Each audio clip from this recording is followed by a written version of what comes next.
okay म हिँड्दा हिँड्दा यहाँनिर एउटा चिज देखेँ यो हो धरान भनेको यही रहेछ होइन यही हो है आरा काट्ने धरान भनेको चाहिँ अब चाहिँ हामी forest camp finally forest camp आइपुग्यो जस्तो छ यसो हेर्दा चाहिँ होइन यहाँबाट चाहिँ उकालो सुरु हुन्छ जस्तो लाग्यो मलाई यो चाहिँ फरेस्ट यस यो चाहिँ अलिक दामी उकालो आयो अहिले चाहिँ च्यालेन्जिङ उकालो आएको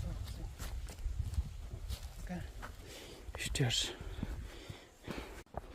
ओके अहिले हामी आइपुग्यो तल फरेस्ट क्याम्पबाट यो चाहिँ रेस्ट क्याम्प अरे अब यहाँबाट हामी जानेछौँ ओके यो चाहिँ के हो होइन यो हो भेडाको ऊन यहाँ भेडालाई ऊन निकाल्ने काम गरिन्छ जस्तो छ होइन भेडाको ऊन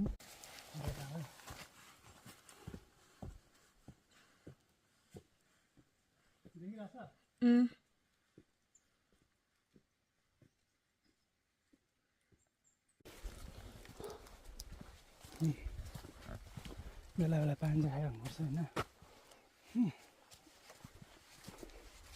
तिर्खाइ नलाग्यो भने यसरी हाइड्रेट गरिरहनुपर्छ बेला लगभग देउरालीबाट 7:30 हिँडेर 1 बजीतिर लोक्याम्प आइपुग्यौँ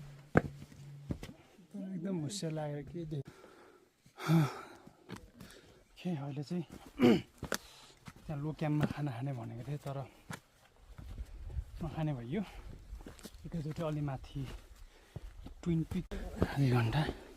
ट्विन पिक आइपुग्यो अब यो ट्विन पिकमा चाहिँ खाना खाने हो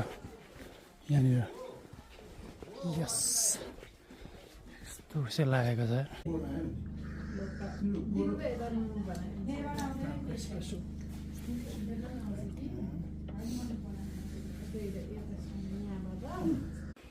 यस्तो होसियार लागिरहेको छ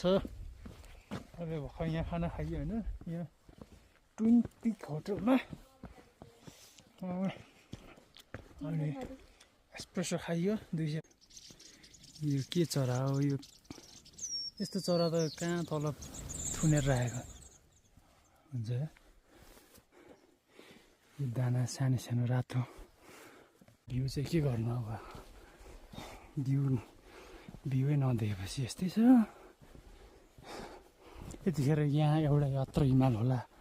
यहाँ कत्रो हिमाल होला